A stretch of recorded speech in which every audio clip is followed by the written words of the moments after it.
Hey, you're listening to No Limits, episode 77. My webcam is bad and my PC isn't working. Swore on my emergency laptop today. And Last of Us Part 2 Remastered came out. Let's go.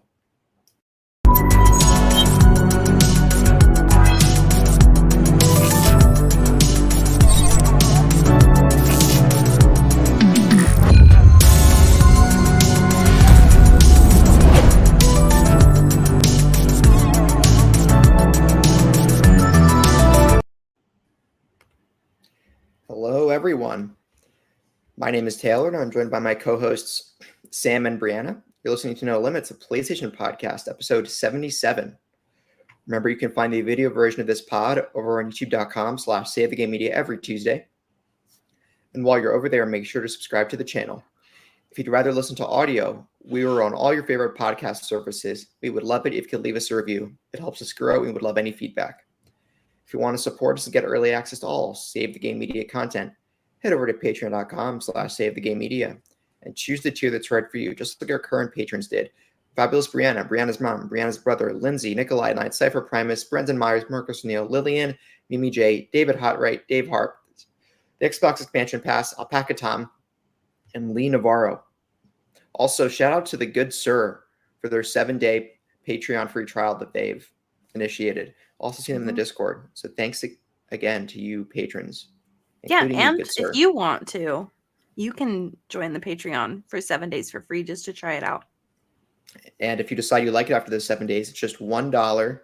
And then you get all of our exclusive content and our immediate uploads to our one Save the Game Media feed. We have I Hate My Friends coming back, Host versus Host, Leftovers. We talked about our favorite games of all time. Right. You can get those. We did. Anime Cast and Are We Caught Up Yet? Those are public, right? Yeah, Anime Cast. What did we do? I don't even remember. Oh, we talked about our top anime of 2023. Are We Caught Up Yet? The next episode to air will be Endgame. Ooh. The last time Marvel was good. All right, Bree. Ooh. Wash your mouth out.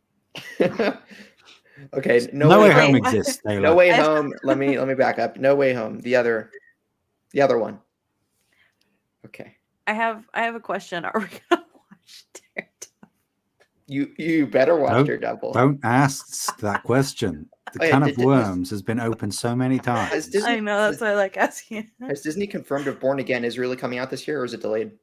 I don't even know what that is. No, it's going to be next year because they're actually re-entering production tomorrow as of time of recording. What was the delay? Holidays?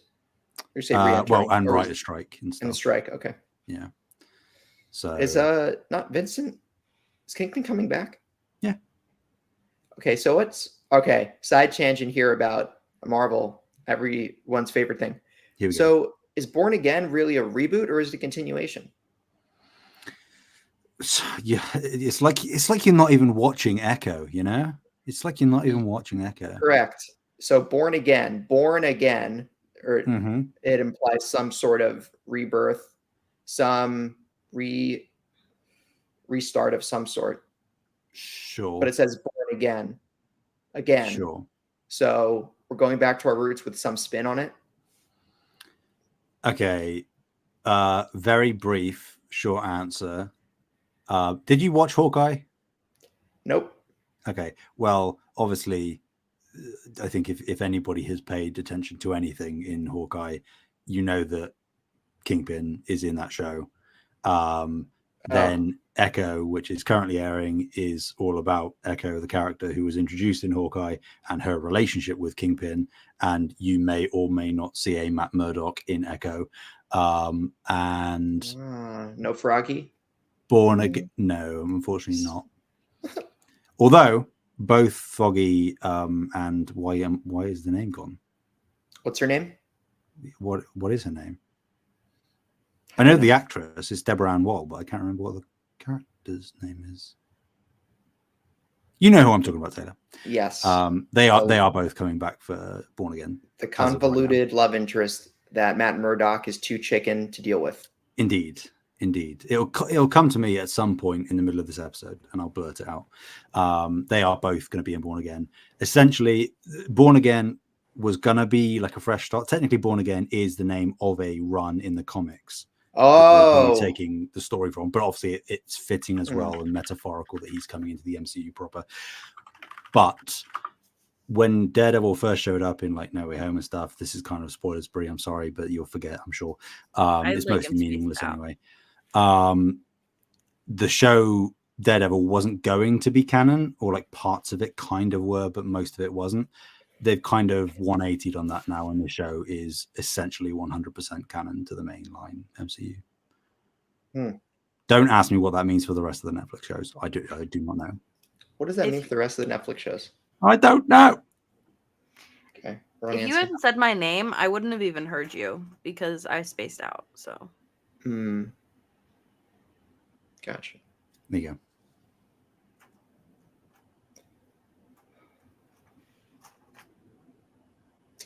All right. Well, anyways. How you guys doing? All right, man. I'm doing well. I'm very tired, but not for the usual reasons. I haven't been working tons. I have been working, but as viewers may see, I'm in a new room in the same house, but that's taken a good couple of days of essentially non-stop physical labor, which for anybody would be a lot, but for me in particular, you're back too. You shouldn't be doing that, Sam. Indeed, but I did it anyway because I Why, may be stubborn. Sam? What is I wrong may with be you? stubborn, Taylor, but I'm also incredibly stubborn. And stupid. So, why didn't you put everything on rollers or little slide pads at least? Taylor, we did everything we could. You should have hired a mover or a buddy, a family member. Just come over. I should have hired you, Taylor. You know, you would have been here. I would have flown over to England. Exactly. I would have moved your dresser. You know what I mean? Yeah. I do know what you mean, and I like it. Okay. I'm just a bit wiped out from moving stuff around, but everything is in its place now. We've got a nice new setup here. It's great. So yeah, I'm doing okay. Cool. Well, everything's not in its place where I am. I still have more unpacking to do. My PC's broken. My desk is in limbo in terms of location, as we figured out before the show. So I think I know where I'm going to put my desk, but the TV won't be behind it. It will be my kitchen, which isn't the most scenic for viewers. It would be really nice, like I said, if they could see my TV screen out of my webcam and I could put graphics there like you used to do. But then I would have to drill in a new curtain rod and put up blackout curtains in my apartment. How are you, Brie? I've had better weeks, to be honest. I've had a hell of a week. So yeah, same. All of us, either moving or having a subpar week. Good job. Yeah, We made it through together, people. We did it together. Most people I know have had a hard first few weeks of the new year. Just like even in my work, everyone's getting sick. I got sick. Oh, I got COVID again. I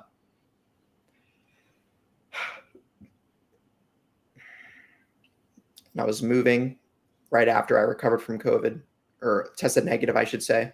So I was still tired. It's fun. Oh, and yesterday, I was running my dryer in the new place. Then I noticed, why does my apartment feel humid? And I'm like, it's coming from the dryer. I checked around the back of the dryer. The exhaust hose is not connected to the back of the dryer. So there's just hot air. There was just hot air being blown into my apartment. Hot, moist air, because wet clothing go to dry in the dryer for 45 minutes. So I put in a high priority maintenance request to please reconnect my dryer to the exhaust. I'm fairly sure that violates a building code if they don't have that system connected. So maybe I'll send an angry email Monday morning. Do it. Yeah. in addition to the maintenance request.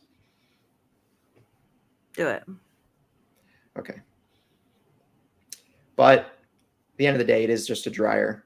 If I absolutely needed to, I could haul myself to a laundromat in the interim. That's true. You can also hang dry stuff. It's tedious. Yeah, I'm thinking to do that. Or actually, realistically, I think I just ask my friend who lives a few blocks away and say, "Can I borrow your dryer?"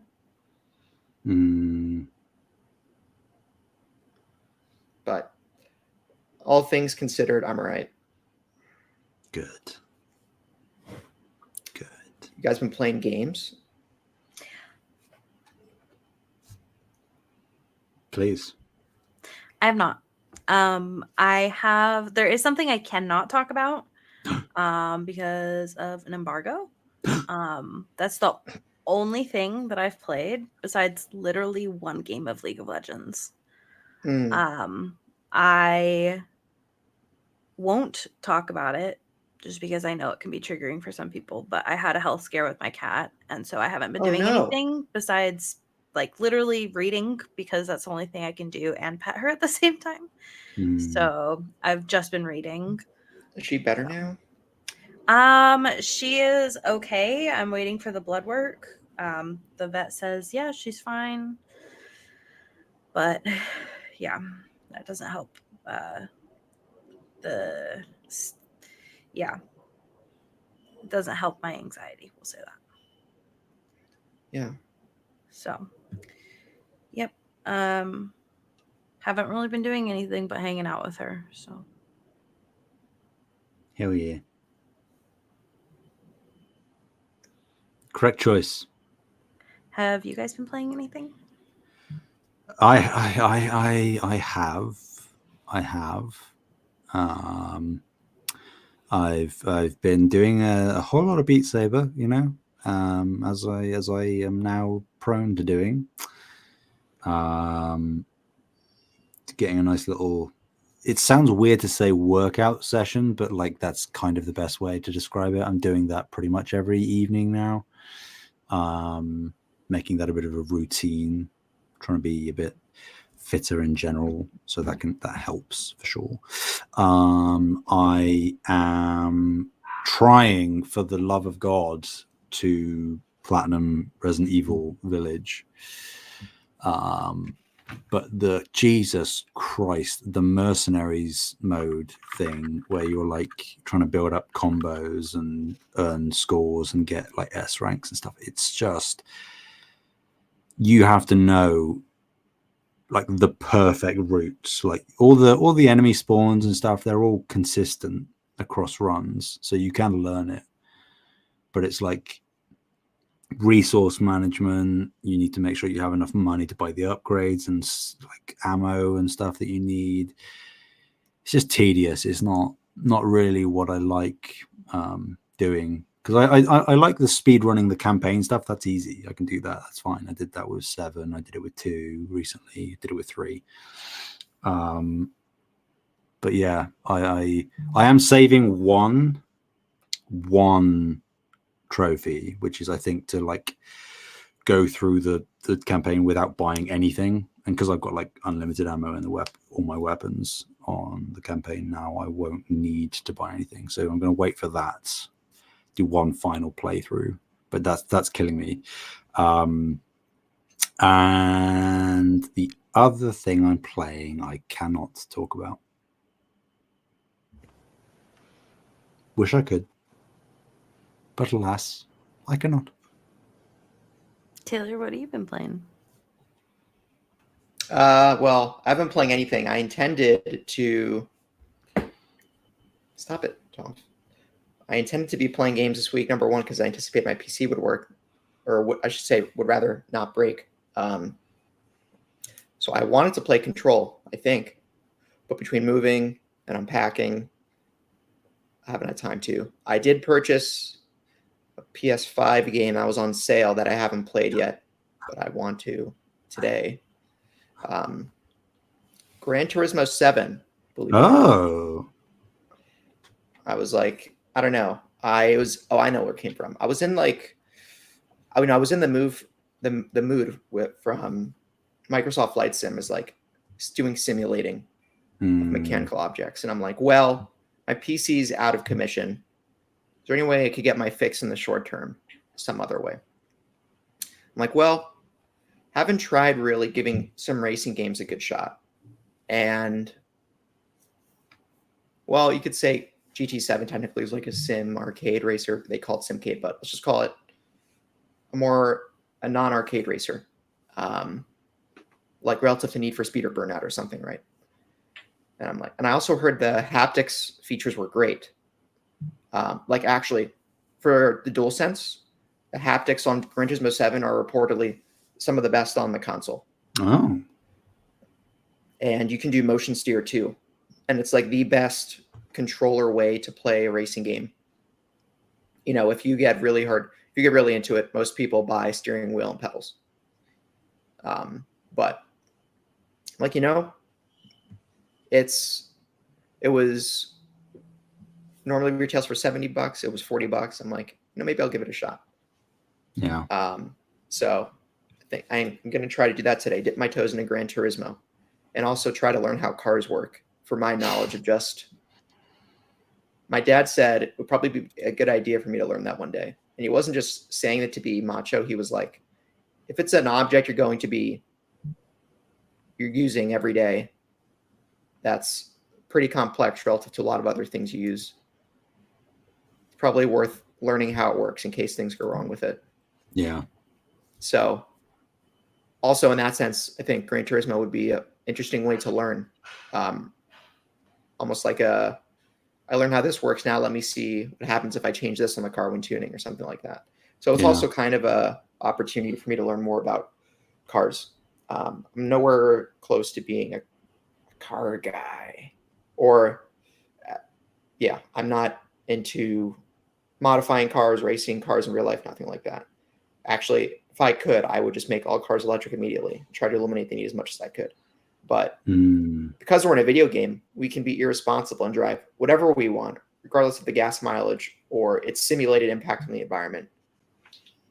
So I feel ethically okay playing Gran Turismo 7 with internal combustion engines. Yeah. I'm not a car person, like, at all. Like, essentially zero interest. And that includes racing games. Like, I've just never really played any of them. One interjection. I heard the PSVR 2 experience with Gran Turismo 7 is one of the best experiences. Yeah. You took the words right out of my mouth. Like, I'm not interested at all, but everything I've heard about it in VR is pretty stellar across the board. So I have considered it multiple times, but I'm holding off. I think, like, maybe I don't want to lean into the Game Pass mindset, you know, but I feel like GT7 could be something, even if it takes like another year or so or two, that could eventually be like a monthly game in PS Plus or part of the catalog update. I just have a sense that as we're maybe building towards the next installment, again, even however far away that is, 7 might be dropped. So that's probably when I do it, because I'm not interested at all outside of just experiencing what the VR is like. So yeah, right now, Gran Turismo Sport came out in 2017. Gran Turismo 7 came out in 2022. So you're looking at roughly, Gran Turismo 6 came out in 2013. So I think you're looking at roughly, as of recent, a 4 to 5 year interval. Yeah, which is fine. I'm in no rush. And Gran Turismo 7 came out in March, I think, 2022. I think we were doing the podcast at the time. No, that was before. Yeah. But either way, it's still less than 2 years on the 7. So it's not. I wouldn't call myself late to the party. Not at all. No. So I'm just going to start with a single player there, what they call their cafe missions, and go from there. Although it does require always online single player, which is part of me. Well, I think it's dumb, but also in the modern day, what would be a time when I would be playing video games without an internet connection? I think the only time would be if I'm using a portable, which I never do. So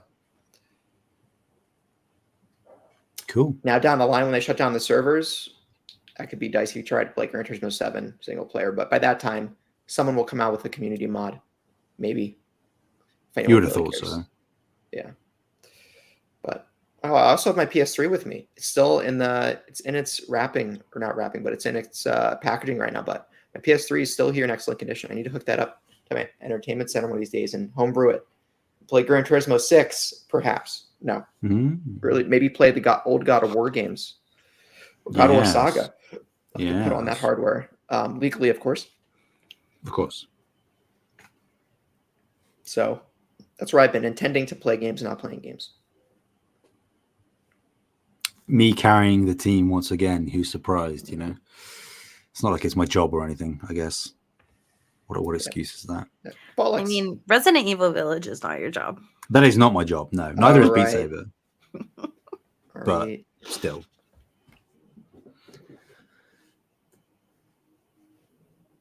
All right. Y'all ready? One other comment. Oh. Mm-hmm. I flirted with the idea of, should I download Resident Evil 2 now because it's released in the PS Plus catalog? And I'm like, no, I'm too baby. It's not that scary.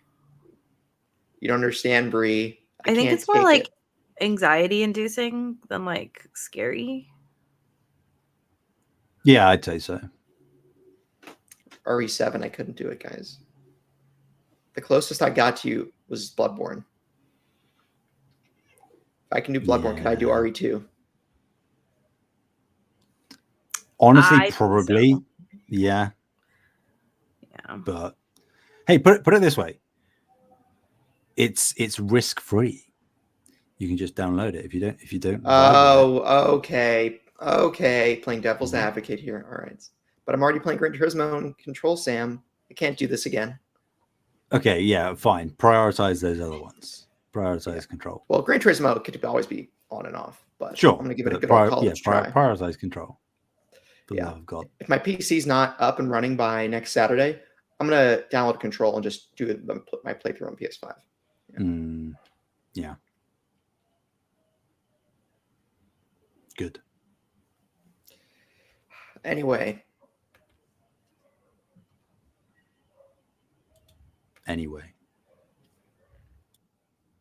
We had not that much news this week. But we did have some stuff. Oh, I mean, there was a lot of clips of Pedro Pascal recently, so that's a lot of news. A lot of Last of Us stuff. We will see that. All right, fine. I guess I'll take the first story then, guys. Okay. Okay. Bree added a great comment here at the top of the second story. Anyway, The Last of Us 2 Remastered, The Last of Us Part 2 Remastered has launched. Comes to us from Tom Ivan of VGC. So it launched on January 19th.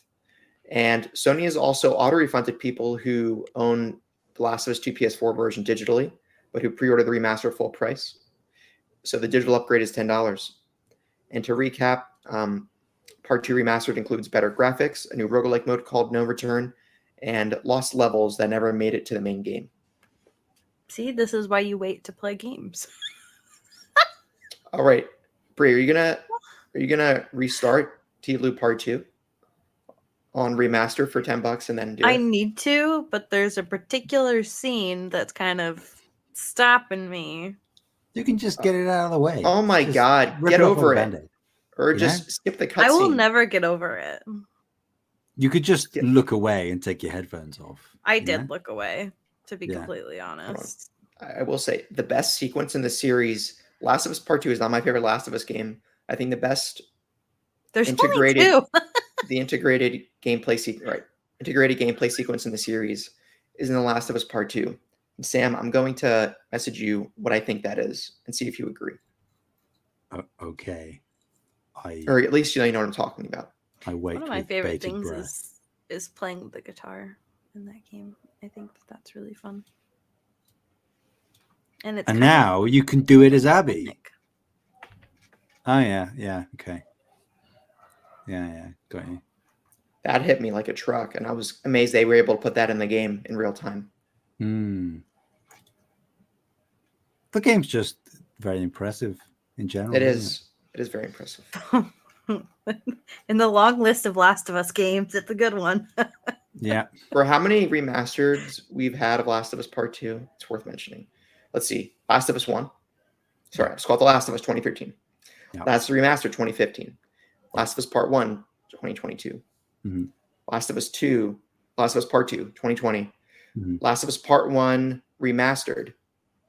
Wait, already mentioned Remastered? You did. Whoa. I mean, Part 1 Remake 2020. Let me back up. Last of Us. Oh my Last god. of Us Remastered. Last of Us Part 2. Last of Us Part 1 Remastered. Last of Us Part 2 Remastered. Is that 6? Am I counting correctly? I think it might be 5. I can't count, guys. I think Either it's way, 5 because 5 you Last did of Us it games correctly. between 2 distinct stories. All right. So there is a long line of Last of Us games ahead of us. Behind us. Presumably only one Last of Us game ahead of us, narratively. Hopefully. I really hope they don't pull a Walking Dead and do a spinoff. And it's like, Fear the Last of Us. Like Fear the Walking Dead. And I'm like, just stop it. Yeah. I think they will. Naughty Dog seemingly aren't beholden to their IP forever, you know. I wouldn't They mind don't a do Sam Jack and and Henry Daxter. backstory prior to the first game. All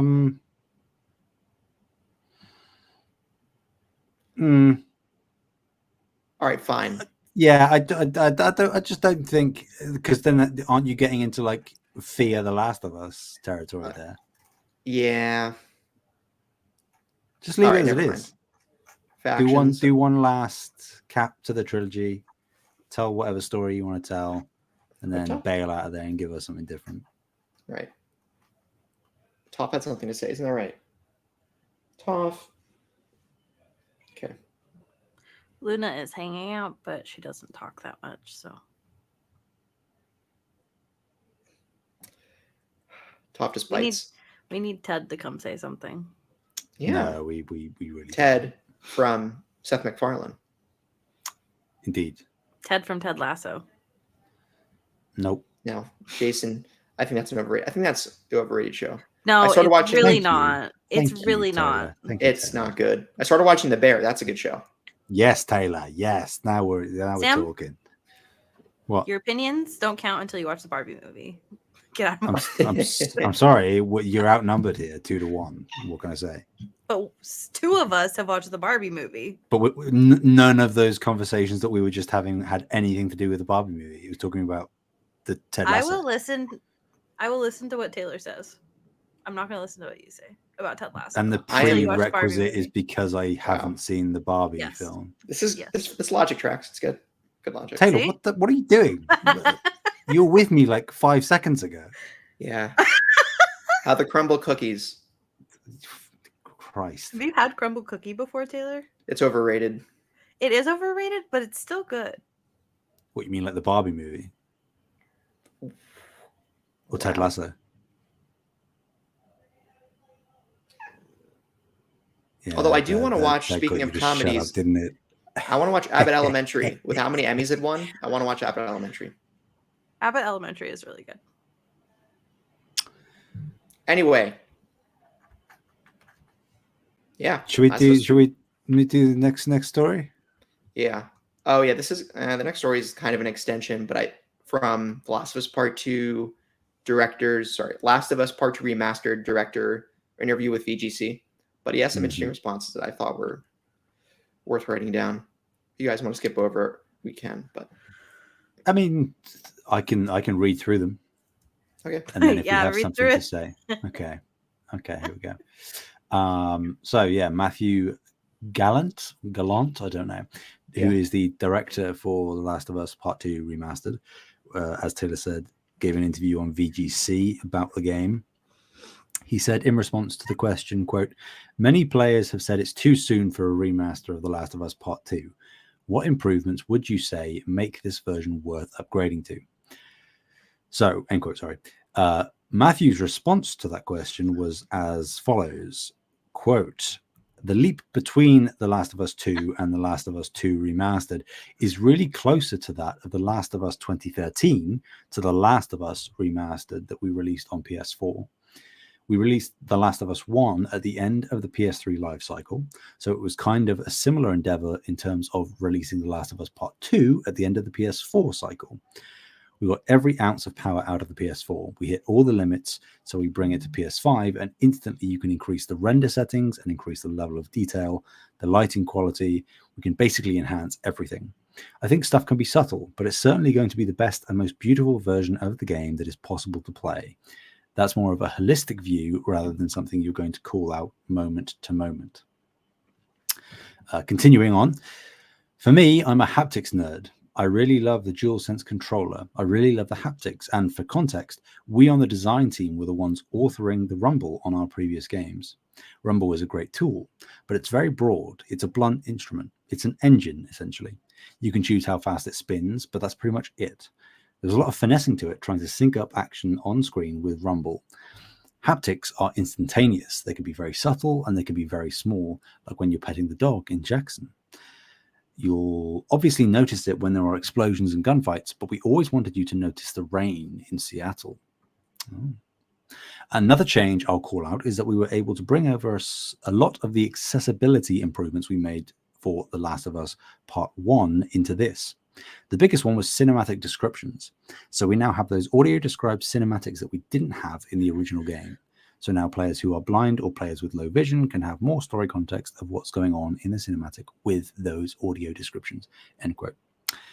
Matthew also said, quote, and this is the last one, "I don't understand some of the consternation about what The Last of Us Part 2 Remastered offers.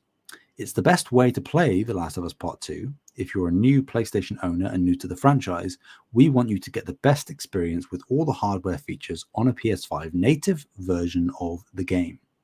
My sense is there's an audience for this for whom the idea of a PS5 version is thrilling. I'm also speaking for myself. I'm excited we can bring this to the fans, and if it's not for everyone, that's fine." Again, this is all from a VGC interview conducted by Jordan Midler. You asked for thoughts, Taylor. Yeah, I mean, we're going to give our thoughts anyway. It's a redundant statement, but yeah. Yeah, like I think that there is a misconception, and granted, I'm not a game developer, so I don't know the ins and outs, and of course, it goes without saying that varies from studio to studio, but realistically, these kind of remasters, remakey type things really don't take as many resources as people think they do. So I think that there is a misconception that Naughty Dog isn't working on anything else that's new and is just doing these remasters and remakes of the first two Last of Us games. But the reality is that they are working on a new thing. And granted, one of those things was Factions, and that's cancelled now, but there was a single player game in development and has been for multiple years at this point. So don't think that just because they're doing this, you are going to have to wait longer to get a new thing from them. That isn't necessarily the case, and it almost certainly isn't the case. So I don't really have an issue with it. Like, I haven't done it yet, but I will be paying the 10 quid to get the upgraded version. I want to play the roguelite mode. I want to see what the lost levels are doing. I want to get the dev commentary. I find all of that stuff incredibly interesting. But again, it's just like he said, if it's not for you, then don't buy it. If you already have the game and you are fine playing the PS4 version with a 60 FPS patch on PS5, you can do that. I don't really see what the further is about, really.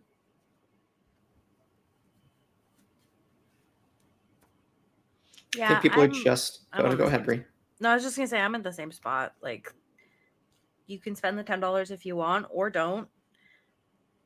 And if you're buying the game brand new for the first time, then it's a great option. Like, you know, like it's upgraded for you already. So that's all I had.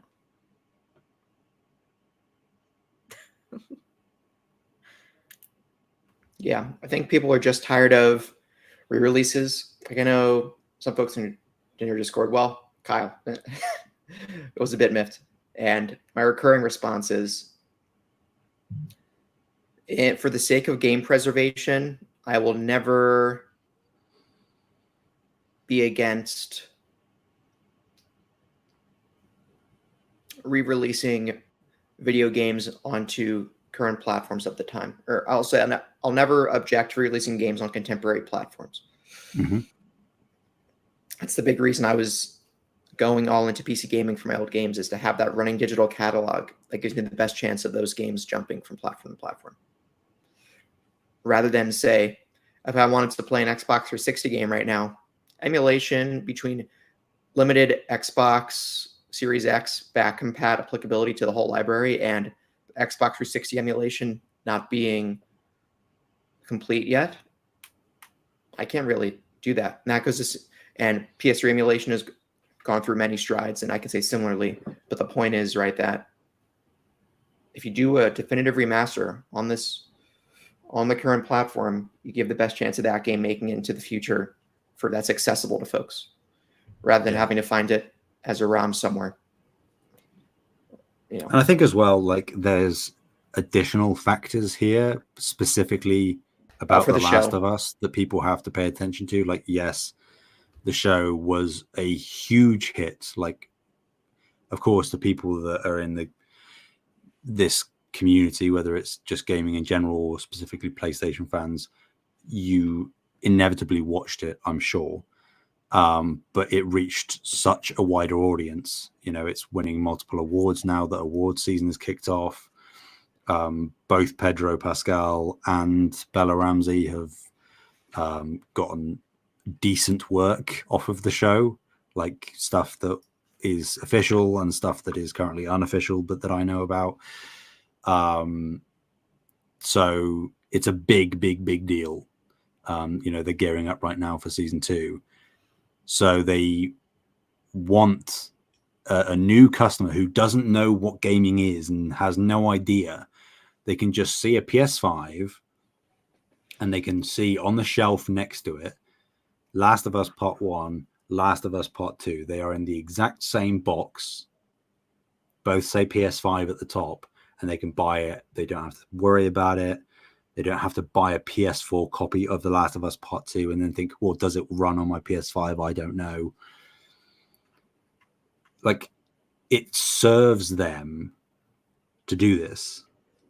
Like, if you want Naughty Dog to thrive and to continue to give us new, you know, industry-defining, genre-setting things, which they have done, because both of these games, Last of Us 1 and 2, are, let's be frank, 2 of the best games ever made, if we're being blunt. So like, just let it happen. You're not being hurt. If you don't want to partake, don't partake. There's plenty of other games you can play. I just bought it while we were talking about it. There you go.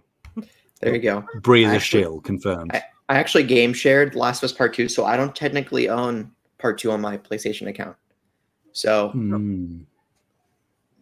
I'll get it in 5 years when the PSX is coming out. Yeah. I enjoyed the game a lot. I just don't have any intention of replaying it anytime soon. That's fair. I still haven't bought The Last of Us Part 1. Oh, how could you? I have. I know. I know, because of your dad. I know you have. Sam, also, is your hand okay? Yeah, I've just got a thing that I've wrapped around it because I was bored. Suck. You know, I need to do things with my hands. Like Hey, so does Bree. ADHD. You know, I've got like a thingy popper that I can just pop. We're not allowed to do that. Kevin got mad at me when I did that. Well, fire Kevin. I just do it subtly, you know. Just fire Kevin. That's why I have this thing.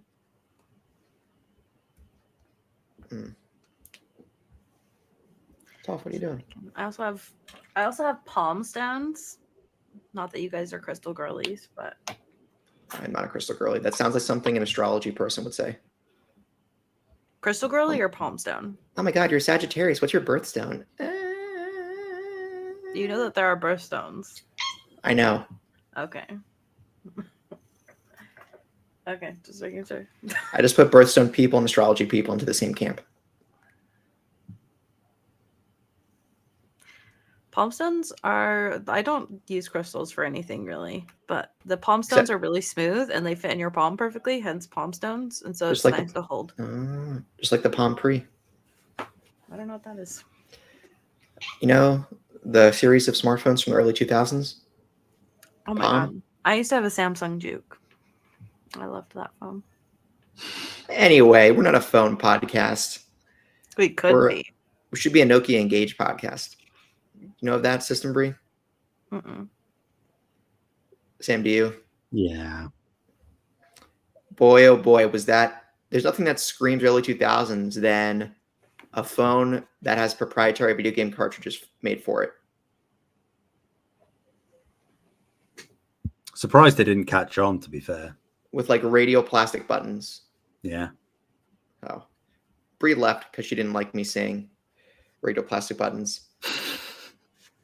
No, sorry. I'm like, I wasn't joking when I say my anxiety is really bad. My cat, I couldn't see her, so. Oh, okay. All good. Well, moving on. Moving on. I guess it's my turn. No, yeah. But yeah. Oh, okay. It's pretty easy. No, I don't care. Okay, 10 PS Plus catalog games are leaving, not joining, leaving in February. The games leaving are all PS4 titles. So we have Ace Combat 7, Skies Unknown, Hue, I Am Setsuna, Lost Sphere, Lost Words Beyond the Page, Oninaki, Resident Evil 7, Biohazard, Tacoma, Tekken 7, and Thomas Was Alone. I really highly recommend Thomas Was Alone. It's short and you can definitely play it before it leaves, so check it out. Awesome. Yeah, Taylor, you can play RE7 before it goes. Quick, do it. I have RE7 on PC when my PC works. I am so resentful of PC gaming right now. I have hate in my heart. Good. Toph, get your tail out of my face. Oh, yeah. I mean, like, this doesn't seem like the biggest blow, but there are some like pretty good things here that are going. Obviously, RE7, Thomas Was Alone, absolutely. Tekken 7 is not for any of us, I think, but like, I'm sure it's for someone. With Tekken 8 on the horizon. If you're subscribed to the PS Plus extra catalog, you probably anyway. No, yeah, Tekken 8's coming out. But it's leaving. Yeah, they're just doing that because they want you to play Tekken 8. Tacoma is very good. From how could you forget this? You suck. Come on. I think I'm pretty sure I'm not mixing up games and devs here. I'm pretty sure it's from Fulbright, who did Gone Home. That's what Tacoma is. Like Gone Girl, Gone Home. It's like Gone Home but in space. I haven't played Tacoma yet, and I've played Gone Home like 3 or 4 times. Gone Home. What's in space? Tacoma. That's what I thought. I thought you were saying Gone Home was in space. I'm like, wait. No. Well, you know, no. Okay. The only other game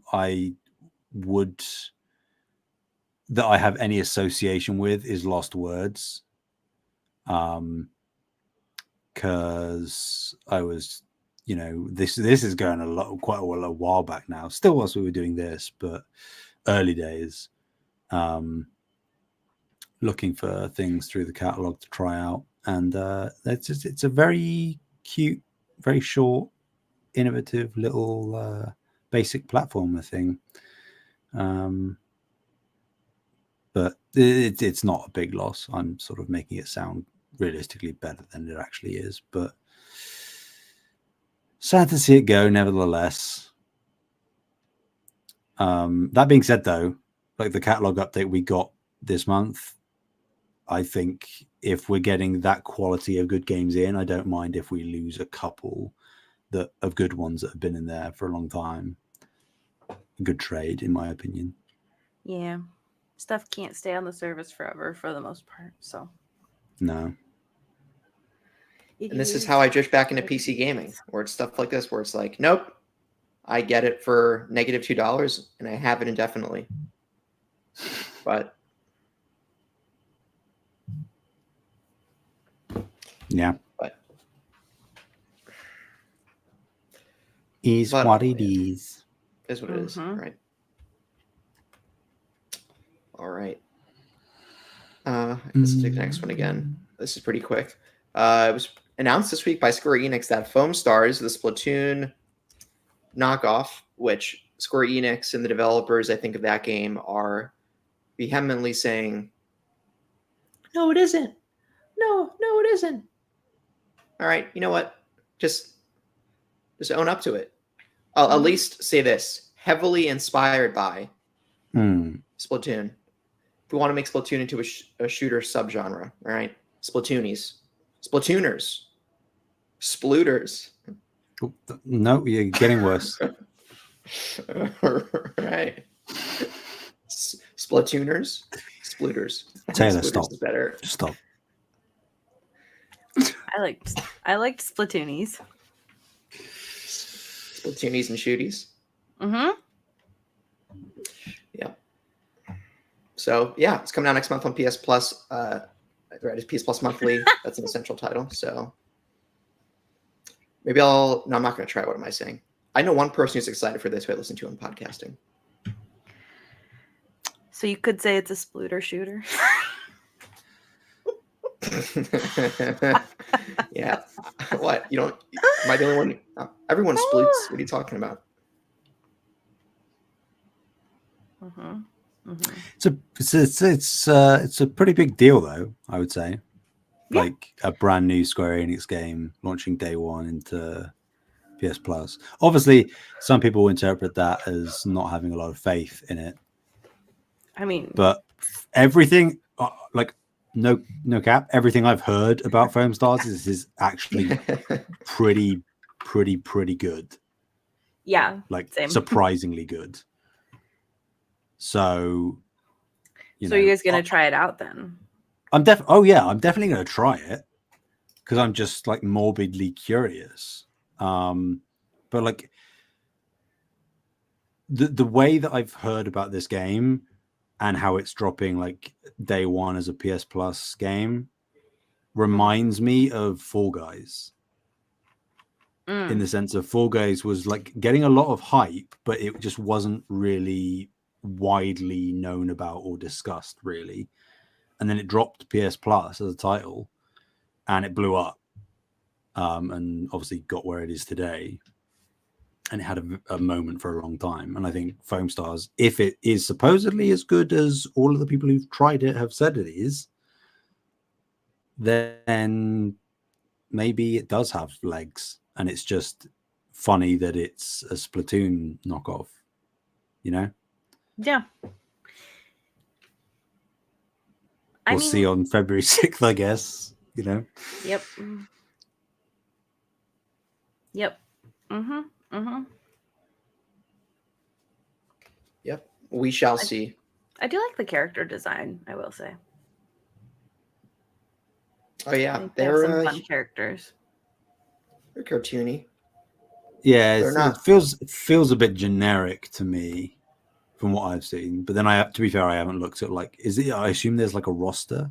There is. You can if you just do Google image search Foamstars, it's like the fourth image in. There's like an image from a blog post from Square Enix that says like meet the Foamstars. So this is from the open beta though, so I don't know if there's going to be more people than this, but there's somebody named Pen Gwen. There you go. Mel T. Mm-hmm. The barista door is funny too. So, I mean, they look interesting. I like it. Cool. Finally, final news story. An Until Dawn movie is being created. PlayStation Productions is collaborating with Shazam director David F. Sandberg and Annabelle writer Gary Doberman to bring Until Dawn, the 2015 PS4 exclusive from Supermassive, to theaters. Sandberg will be helming the movie, with Doberman taking a pass at the script, of course. Doberman's no slouch when it comes to penning horror flicks, because in addition to Annabelle, he wrote The Nun, both chapters of the Stephen King's It adaptation, the newer one, and the upcoming Salem's Lot remake. Coming from Akeem Lawanson at IGN. Are you guys caught up on the Cuckoo? The Conjuring cinematic universe. Just say? The Cuckoo. Okay. Yeah, the Conjuring cinematic universe. Because I didn't think Annabelle was that good. I haven't watched The Nun yet, but I haven't heard. Not that I'm saying this is a bad thing, but I'm not a horror guy, but I haven't heard any great things about The Nun or a lot of the Annabelle special films. The only things here that jump out at me are the It films. Yeah, because I enjoyed both of them. I haven't seen either of them, but I've heard. First one's clearly better. Yes. Yeah. It 2017 is, I don't know if I'd call it significant, by at least a fair margin better than the second movie. Yeah. But they're good. It has, like, Stranger Things era. I say Stranger Things era. Young era Stranger Things cast members type deal. Mm-hmm. So if they had a Stranger Things movie, and there was a clown involved, kind of little similar to that. Yeah. But like really messed up and really scary. It's messed up. Yeah. So. But yeah. This makes sense, I guess. Mm-hmm. I don't think. I disagree. It seems like a very, assuming, I guess, because of the nature of Until Dawn, you could technically say that they can take it in a lot of different ways. But if they are essentially, quote unquote, you would imagine so. Or, well, I don't know, because typically, like the tropes of the horror genre, you would typically expect few people to make it out alive, right? So I would assume that it's almost going to be in line with just one of the different endings where a certain selection of those people survive. I mean, I assume, again, like, are they going to get the actors that were in the game to be in the film? Oh, that would be so cool. Most of those actors are like straight up just actors, not specifically most of them I would say are like more actors than voiceover actors. Yeah, I mean, like Rami Malek and stuff. That's like he's a big deal. So yeah, but the thing is that Until Dawn is like a cheesy horror beat. Sorry, I haven't played it, but I've seen many clips from it. My impression is that it's purposefully a cheesy horror movie where the plot isn't very enthralling on its own, but because you make the choices, it makes it so kind of like you're in that Friday the 13th type scenario. Well, not Friday the 13th, but you're into that cheesy horror scenario. And I have concerns that, well, number one, this film is standing on its own. I'm curious what their quote unquote true choices will be for how they plot the narrative relative to what a player would make. And number two, I don't know if the plot can stand on its own without that interactivity of it being a video game. I think it can. Yeah. Yeah. I think it just depends on which route that they take. And I also think that, like, I think that people like that kind of cheesy slasher horror movie kind of vibes, like this like kind of campy vibes that Until Dawn has. I think that people like that in movies. And I think that if somebody had just like not associated like it with Until Dawn and it was just like a similar story, we would have never like, it would have just been like, oh, this is a good movie, you know what I mean? But it's attached to Until Dawn, so it'll drive more sales for Until Dawn, as well as make more people that are fans of Until Dawn go see the film. It's certainly a very easy film to sort of one-to-one translate over, more so than potentially other projects that they have in the works, different, you know, streaming services and other films they're making. I like it. No matter what they do with it, I can't ever see it being like a groundbreaking horror film or anything. But I think that because particularly you haven't played it, Taylor, that I think there might be a misconception that it is like just generic and schlocky and campy horror. But there are, granted, within some choices, but also just the overarching narrative, some pretty big twists and turns and reveals and like lore going on there that I think again won't necessarily make like a super mind-blowingly ingenuitive horror film, but I think a very competent one at the very least, particularly with this talent behind the screen. Like David F. Sandberg has done horror stuff as well, not just a writer. So I don't know. This doesn't have me excited, but I think that it can definitely work. I think it'll be fine. I think it'll be better than the Gran Turismo film, guys. That's a really low bar. I haven't seen it. I'm just saying. I've heard people say it's okay. I mean, exactly. It's okay. It has Orlando Bloom, so. All right. Speaking of movies, I saw Poor Things yesterday. I've heard fantastic things about that. It is. I think it's a very good movie, and it's a very weird movie, and it is definitely for adults. So be warned. Mm-hmm. There's a lot of sex. It's not taboo, guys. It's 2024. Then why did you whisper it? Yeah, you're right. I blame that on society conditioning me that way. Okay. Anyway, Emma Stone should be nominated for best actress. Speaking. No, wait. Oh, wait. Is that the evil Superman movie? Oh wait, that's Brightburn. Yeah. Whoops. Not at all like Saltburn, I'm afraid. No, what's Saltburn about? That is not an easy question to answer. Rich dude doing weird rich people things? I mean, I guess bizarre. That is a drastic oversimplification. But very surface level, I suppose that works, yes. Have you seen it? Me? Oh, yeah. It's Barry Keoghan? Yeah. Yeah. I haven't watched that one yet, but Haven't watched what one? Saltburn. I haven't seen Poor Things either, but I don't go anywhere. Oh, I thought you were asking because you'd seen it. No, I've seen a lot of it though. Right. I just haven't actually. Mark Ruffalo is one of his best roles, in my opinion, is in Poor Things. Maybe his best role. Interesting. In terms of acting, I should say. His acting is. I like him. He seems like a really genuinely nice guy. Well, that's what we all think. That's fair.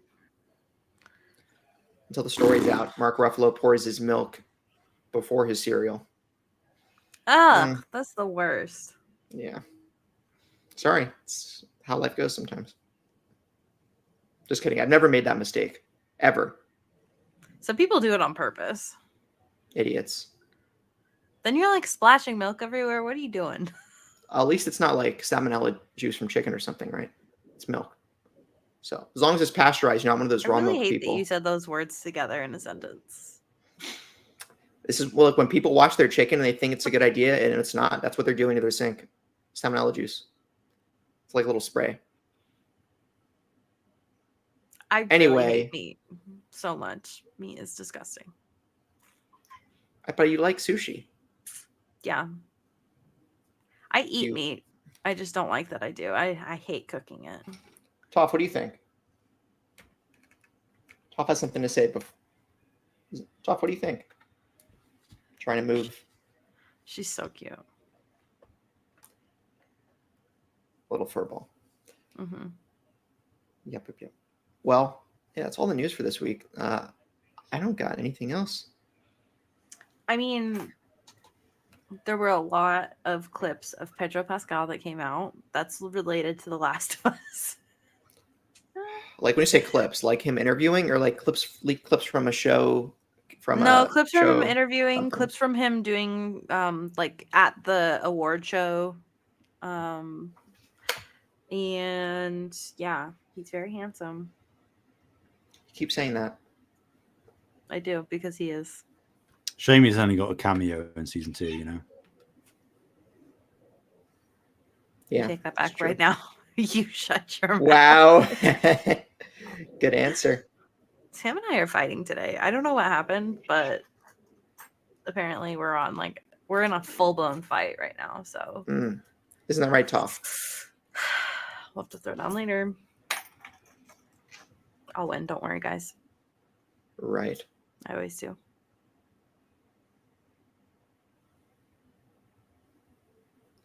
Well, I think we might just end the show here then.